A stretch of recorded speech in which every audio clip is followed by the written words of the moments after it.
Let's start this section. This is electric circuits. Now, this is quite an important part, this and the next one.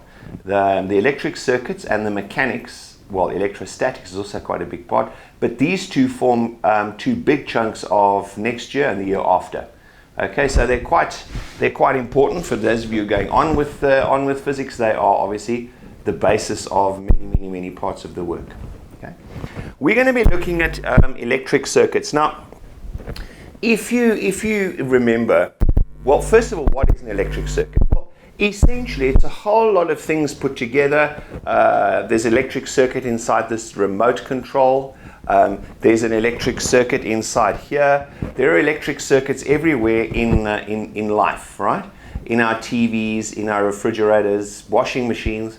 I mean, I believe that the computer power in a washing machine these days is enormous. But be that as it may, the electric circuits we've got to deal with. But before we do, let's just have a look at some of the concepts that are involved here. Now, if you remember, okay, well, first of all, let's have a look at some of the aspects of this. Let's look at a term here. Come here, right, so you're right. You've heard of this. Voltage. Okay, right. Well, what is a voltage? Okay, if you look, you've got a battery, for example, over here. All right, that's my attempt at a battery, and on it, it'll tell you 3 volts, 6 volts, 9 volts, 12 volts. Usually a car battery are 12 volts, but you see those on it. Now, what does that mean? It's a voltage, right? Essentially, inside here, we've got two different chemicals, right? What we've got is this here is given as the terminal voltage. Okay, so the voltage that's printed on it is the terminal voltage, which means if you just put a voltmeter, which we're going to get to, across the terminals, right? And a voltmeter has got a thing like this. It's like that, and it's represented like that. And we get a voltage across. Okay, just some terminology. We talk about voltage across. We'll get to why. That's going to become apparent soon. But what have we got here? We've got a battery. Now, inside this battery, we've got two dissimilar chemicals, right? We're going to deal with this. They are basically redox chemicals, oxidation and reduction chemicals. What you've got is you've got a chemical on the one side, all right, that gives off electrons, and on the other side, it accepts electrons, which is oxidation reduction, right? If you remember the displacement reaction of the zinc and the copper was one of the first batteries, in fact. That exact chemical system was a battery. So what we've got is we've got a voltage across. That's called the terminal voltage, right? Now, what actually happens, okay? We've got another term over here, okay? Let's have a look. Potential difference. Potential difference.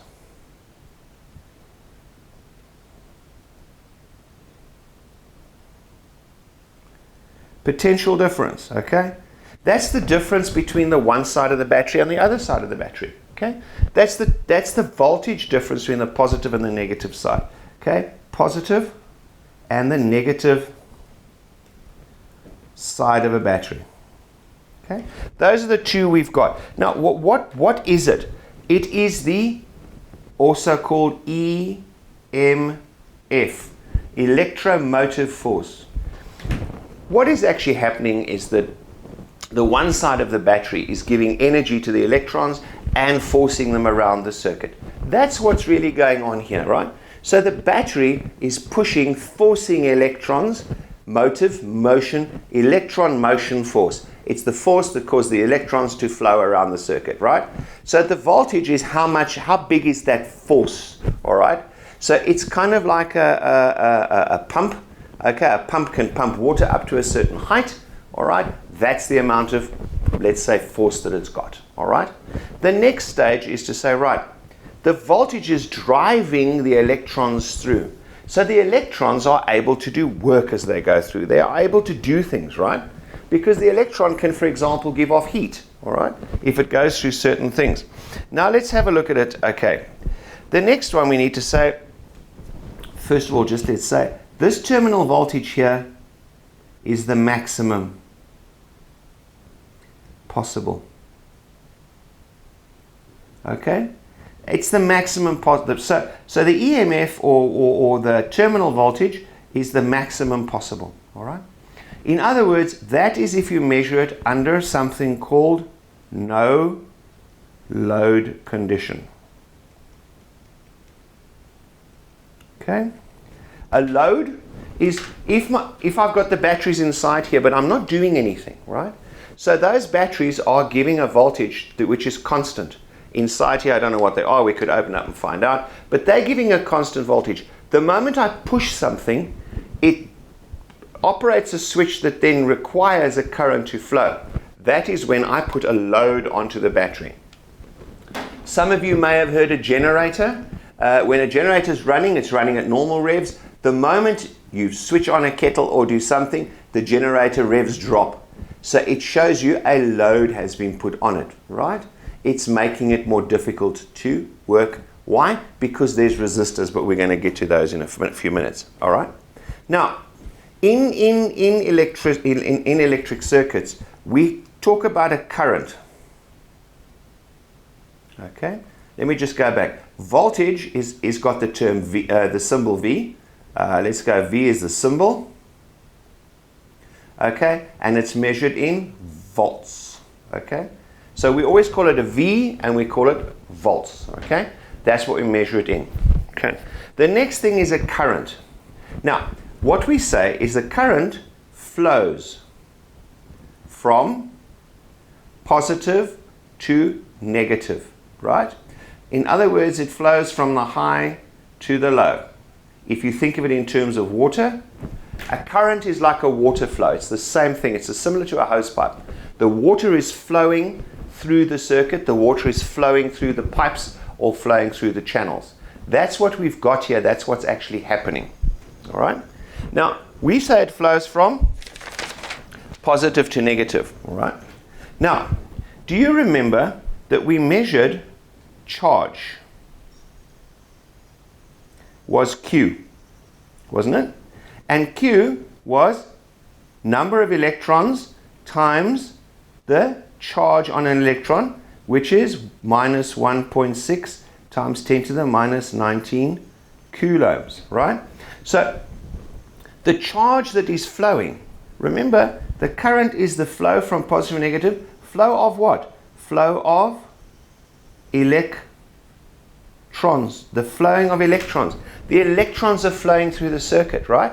That's measuring, so the current is a measure of the flow of electrons, right? So we are current is measuring the flow of electrons. Because those are the poor little guys who got to do all the work, right? Essentially, that's what's happening. Now, let's have a look. Current, okay, current is symbol is I, okay? And it's measured in amperes. Okay? Amps for short. Okay? And its symbol is I, and it's measured in so many amps, all right? So you will see now that they tell you 5A is 5 amps, all right? But its symbol in a circuit is I, okay? All right. Now, what is this, right? Well, it's quite straightforward, okay? It is, okay, it's amperes, so it's 5 amps, right? Now, let's just see what is happening here, okay? The ampere is measuring the flow of electrons. So I is equal to Q over time, all right? We are measuring coulombs per second. Coulombs is the charge, which is a measure of electrons flowing, right? So if we're measuring the current, we're measuring how many electrons are passing a specific point in a given period of time. All right? Now, okay. Right, okay. And we measure it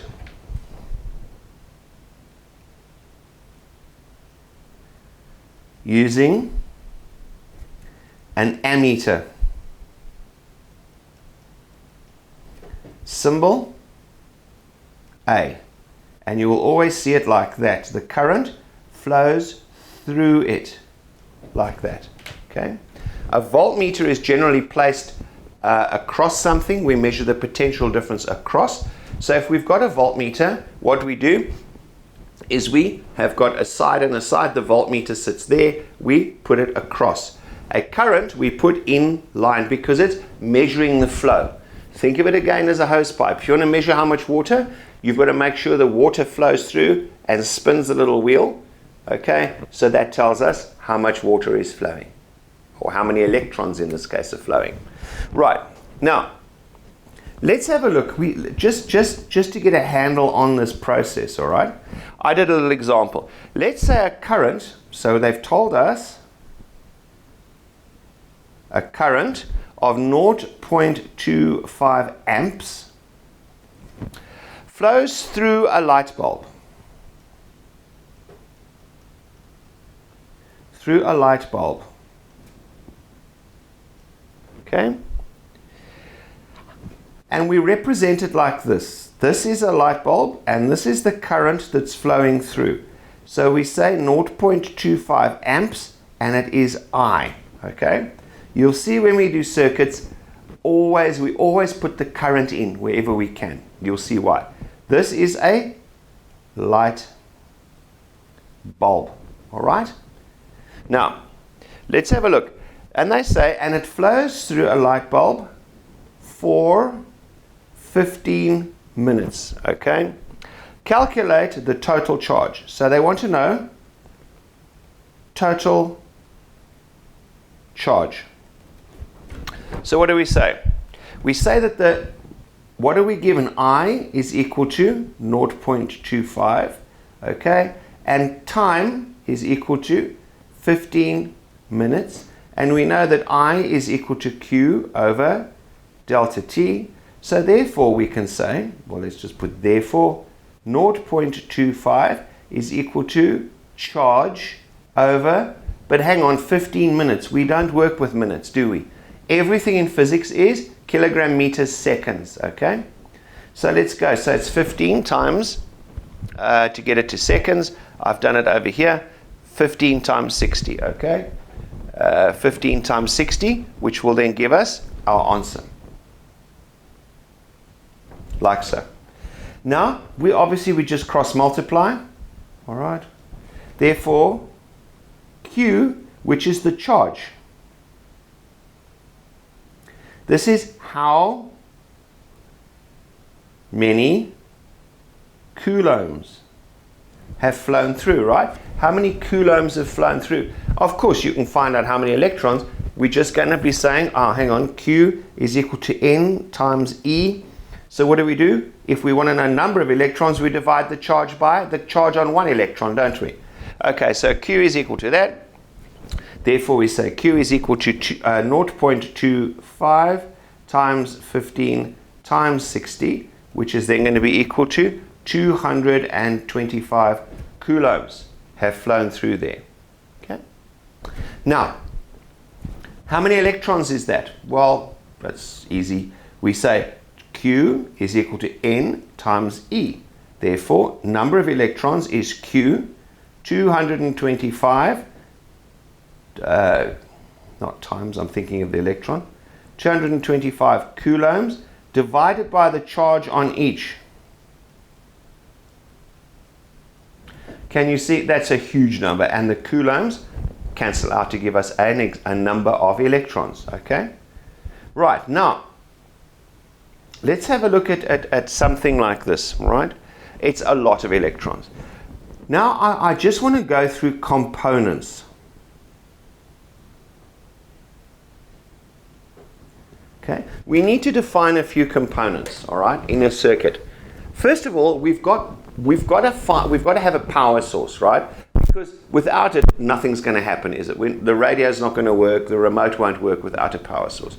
So the component A that I'm going to talk about is the battery. Okay? Or let's say power source. Okay?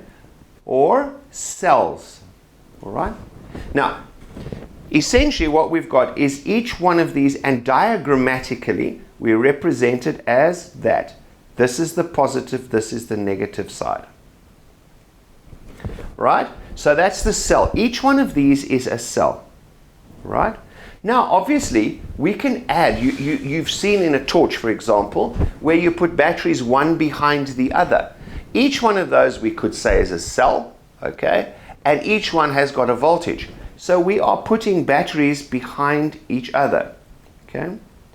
We are putting batteries one behind each other. When we put things in a row, we call this a series. Okay?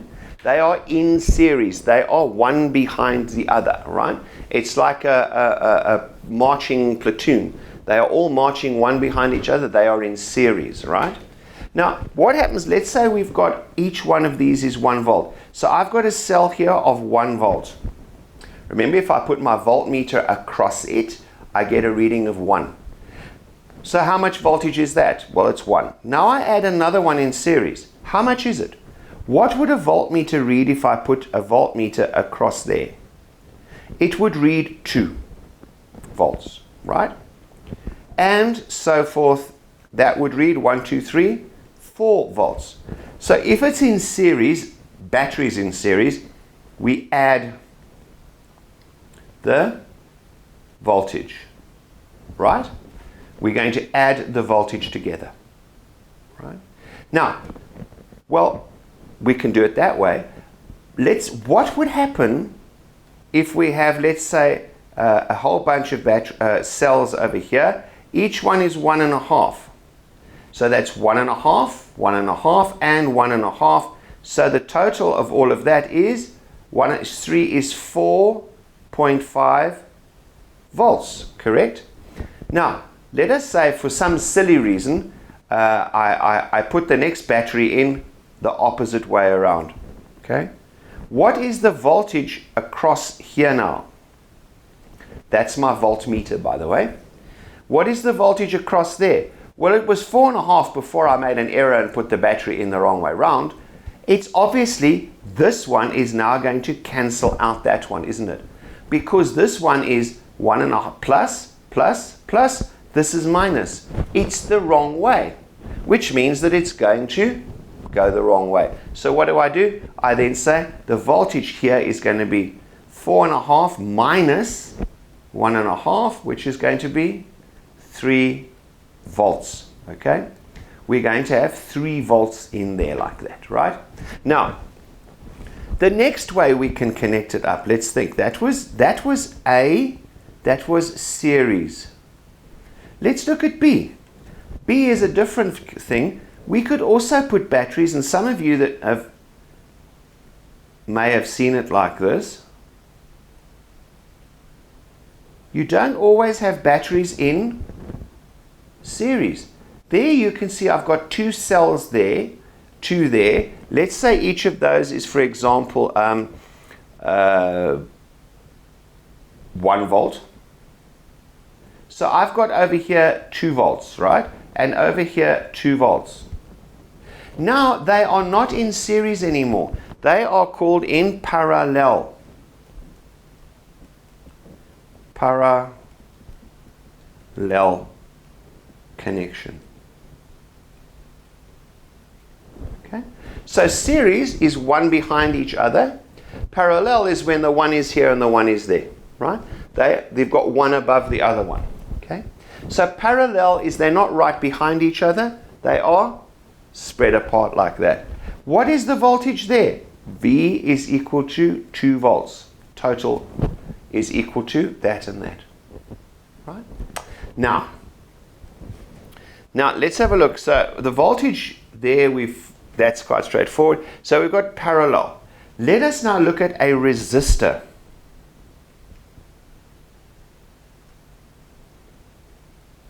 Okay, I'm just going to say a resistor is it's something that when what does the word resist mean? It means to act against. Okay, now remember we've got our hose pipe with the water flowing down it. A resistor actually acts against that. It makes it more difficult. It's like the nozzle on the front. That's a resistor. It's resisting the flow. So resistor resists flow of electrons. Okay? That's all it does. It resists the flow of electrons, all right? Now you say, okay, but why? Right? Well, let's take, for example, a light bulb. Okay, like this. Okay, there's our bulb. Okay, and what have we got? You will often see that they are rated as a 60 watt bulb. 60W is a watt. That is its power. All right, and you will then see that it's, for example, 230 volts. That means it can be used in the main line of a house, which has got a 230 volt basically connection to it. Okay, and what happens? Let's just look at inside there, shall we? What goes on is that you've got, if you look at it, you've got a wire going up there, right, like so. That's a thick wire, like that. Then you've got this very thin filament linked onto another thick wire going down. Okay, now I've obviously exaggerated these. So here comes the electrons. They're coming down this thick tube, and they're quite happy because don't forget they're all negatively charged, eh? So they're all flowing down there and they're all quite happy. Okay, now they all of a sudden they come and they go like that. These electrons that were all here, you've now got to squeeze them there. Hold on. You've now got to force those electrons closer together. They are negatives, aren't they? They don't want to be together. They're going to repel each other. So you've got to force them together, which means you start getting friction, right? They're not happy. When you get friction, okay, rub your hand against each other, you get friction. That's what warms up your hand, isn't it? It's the rubbing action. Similarly here. So what happens is they give off heat. So they heat up this little wire. This little wire over there starts getting hot. Same in an oven, same in a hot plate, okay? Same in a heater. The electrons are being forced through that thin wire, so they're getting hot. They're heating up that piece of wire. The piece of wire gets hot. We all know what happens when it gets hot. It glows, okay? So that's a resistor in itself. Then you also get a resistor that looks like this. This is what it's put in over here. And for example, it's got a 5. And it's got this funny symbol over here. And what we say is we measure resistance in ohms. Okay, after Ohm's law, and the symbol is this Greek letter ohm over there, right? So we got the resistor that is there. Okay, so these are the components here. We've got a resistor, we've got power sources. Now a power source, of course, could not necessarily only be a battery. Of course, power sources are generators, things like that. Your plug, there's a power there, right? But they are not currently what we're going to be looking at. We look at those in a different scenario when we look at AC, right? Now let's have a look at the third one. C is the connecting wires. Connecting wire. Okay, basically that's given a thing like that, and usually it has no resistance. Okay, it does, but we don't deal with it at this point in time. Okay, it's got no resistance, we assume, and D is going to be a switch. Okay, where we show it like that, all right, which means it's here, it's open. And if we show it like this, it is closed. All right, closed means the current, let me just put it in red over here, I, amps, flowing electrons, can you see? I. It flows through when the switch is closed. Obviously, that's when the light goes on if you put the light switch down. Okay? So that's what we've got. So now, okay, we've got all of this. These are our major components. What we're going to do next is we're going to now talk about resistors. Then we're going to solve some circuits. All right? Different kinds of resistors. Go onto the circuits and solving those. Okay? So, what have we got? We've got cells. We're connecting in series and parallel, right? You will see that resistors we connect in series and parallel as well, okay? Very important concept, okay? Right, that pretty much deals with that one. Next we're going to go on, we're going to do what influences resistance, basically what happens with a resistor, temperature, cross-sectional area and things like that. We're going to talk about it. We're going to talk about Ohm's law a little bit, and then we're going to actually start solving some problems. I will see you in the next session, and then we will continue. Thank you.